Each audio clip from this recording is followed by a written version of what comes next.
दोस्तों, एक मुल्क में हुक्मरान बनाने का तरीका बड़ा ही अनोखा था। वो हर साल के पहले दिन अपना बादशाह बदल लेते थे। साल के आखिरी दिन जो भी सबसे पहले मुल्क की हुदूद में दाखिल होता तो उसे नया बादशाह मुंतखब कर लेते और मौजूदा बादशाह को इलाके गैर यानी एक ऐसी जगह पर छोड़ आते जहाँ सिर्फ सांप, बिच्छू वगैरह रहते थे और खाने पीने के लिए भी वहाँ कुछ नहीं था। अगर वो सांप या बिच्छुओं से किसी न किसी तरह से अपने आप को बचा लेता तो भूख और प्यास से मर जाता। कितने ही बादशाह ऐसे हुए जो एक साल की बादशाही के बाद इस इलाका गैर में जाकर मर खप गए।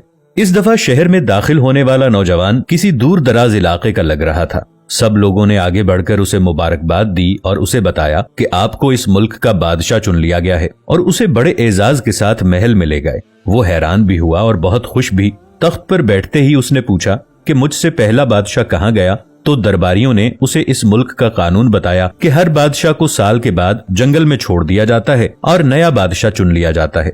ये सुनते ही वो एक दफा तो परेशान हुआ, लेकिन फिर उसने अपनी अक्ल को इस्तेमाल करते हुए कहा कि मुझे उस जगह लेकर जाओ जहां तुम बादशाह को छोड़ कर आते हो। दरबारियों ने सिपाहियों को साथ लिया और बादशाह सलामत को वो जगह दिखाने जंगल में ले गए। बादशाह ने अच्छी तरह से उस जगह का जायजा लिया और वापस आ गया। अगले दिन उसने सबसे पहला हुक्म ये दिया कि महल से इलाका गैर तक एक सरसब्जो शादाब रास्ता बनाया जाए और इस जगह के बीचों बीच एक ऐसी रिहाइश तामीर की जाए जिसमें हर किस्म की सहूलत मयसर हो, जिसमें दुनिया की हर आसाइश मौजूद हो। इसके इर्द गिर्द खूबसूरत बाग लगाए जाएं और वहां से मूजी, बिच्छुओं और सांपों का भी खात्मा कर दिया जाए।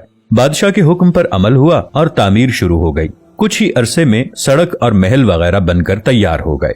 एक साल पूरा होते ही बादशाह ने दरबारियों से कहा कि अपनी रस्म पूरी करो और मुझे वहां छोड़ आओ जहां मुझसे पहले बादशाहों को छोड़ के आते हो। दरबारियों ने कहा कि बादशाह सलामत, इस साल से ये रस्म खत्म हो गई है क्योंकि हमें एक अक्लमंद बादशाह मिल गया है। वहां तो हम उन बेवकूफ बादशाहों को छोड़कर आते थे जो एक साल की बादशाही के मजे में बाकी की जिंदगी को भूल जाते और अपने लिए कोई इंतजाम नहीं करते थे। लेकिन आपने अक्लमंदी का मुजाहिरा किया कि आने वाले वक्त का ख्याल रखा और उम्दा बंदोबस्त फरमा लिया।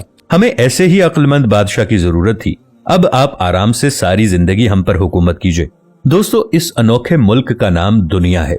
वो नया बादशाह मैं और आप हैं और वो इलाका गैर हमारी कब्र है। अब फैसला आप खुद कर लीजिए कि कुछ दिन बाद हमें भी ये दुनिया वाले एक ऐसी जगह छोड़कर आएंगे, तो क्या हमने अक्लमंदी का मुजाहिरा करते हुए वहां अपना महल और बागात तैयार कर लिए हैं, या बेवकूफ बनकर इसी चंद रोजा जिंदगी के मजों में लगे हुए हैं और दुनियावी जिंदगी की एक मखसूस मुद्दत शाही अंदाज से गुजार कर जाये कर रहे हैं। जरा सोचिए कि आज हमारे पास अभी भी करने के लिए बहुत कुछ है, लेकिन एक वक्त ऐसा आएगा कि फिर पछताने की मोहलत भी नहीं मिलेगी। अल्लाह हम सबको अपनी आखिरत की तैयारी खूब सच्ची फिक्र से करने की हिम्मत और तौफीक अता फरमाए। आमीन।